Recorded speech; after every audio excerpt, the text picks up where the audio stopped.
I failed at Disney.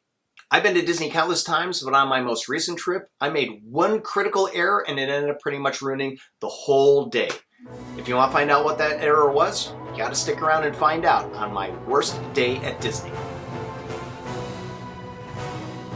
So the first thing that every Disney fan has to do if you want to get the most out of your day, get there early. Get there before rope drop. Here's the difference between rope drop an hour before, and here's the difference 10 minutes before. Second thing, have a plan.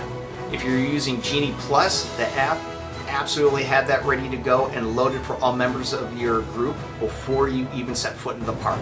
Next thing, stick to your plan. This is the mistake that I made. Our plan started off great. We went to Millennium Falcon Smuggler's Run, and we did the single rider entrance, and we were both on the ride in less than 5 minutes. Now I had a bumpy ride because my pilot and co-pilot were probably about 5 and 6 years old, and we spent more time bumping around the ride than we did actually completing our mission, but that didn't detract from the fact that I was standing on the fastest sunken junk in the galaxy.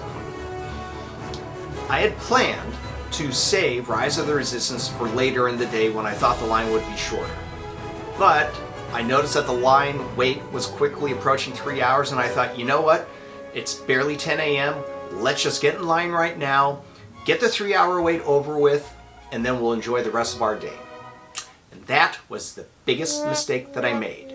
Because here's what happened after we got in line. Our line hasn't moved in maybe 5 or 10 minutes, and there are posts up all over saying that the ride is temporarily closed. Don't know what that means, don't know how long it's going to be, but we'll see. And then the ride broke down a second time, and a third.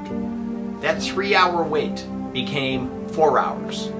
And by the time it was all said and done, we would end up waiting 5 hours to get on Rise of the Resistance.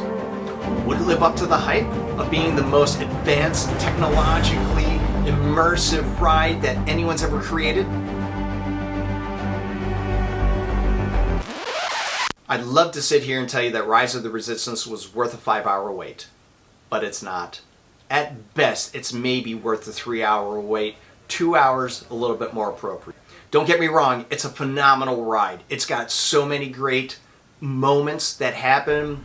Obviously, most people know about when you step off the transport and you're actually in the hangar of a Star Destroyer. Yeah, that's pretty cool. But there's even more cool moments beyond that. But the reality is, after you've been waiting in line for over 3 hours, you're not really looking forward to the ride as much as you are looking forward to being done with waiting. And it's more of a sense of relief instead of a sense of amazement and wow that goes with it. Now, all that said, we still were able to enjoy the rest of our day.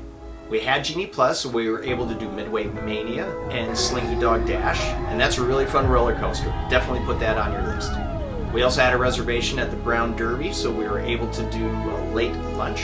And then after that, we wrapped things up with a single rider entrance to Rock and Roller Coaster. We're used to doing Disney a certain way, and today was not the way that we do Disney at all. Yeah, maybe a do-over with the new Fast Pass and understanding what rides are worth it, what rides are not, and what our tolerances are for both rides. But on the whole, we haven't been rained on. We've had some great drinks and some great meals. So overall, it has been a good day. Just not the perfect type of Disney days that we quite frankly have spoiled ourselves with over the years. All that said, a bad day at Disney is still a better day than just about anywhere else. This just happened to be my personal worst experience, but that was only because of the mistake that I had made. Don't make my mistakes. If you found this video helpful and if you enjoyed it or even you just liked laughing at my own bad experience, go ahead and hit that like and subscribe button. I'd definitely appreciate it. And I look forward to seeing you in another video soon. It's the end of a long day. There's only one thing to do. Bite Mickey's ears. Such a dork.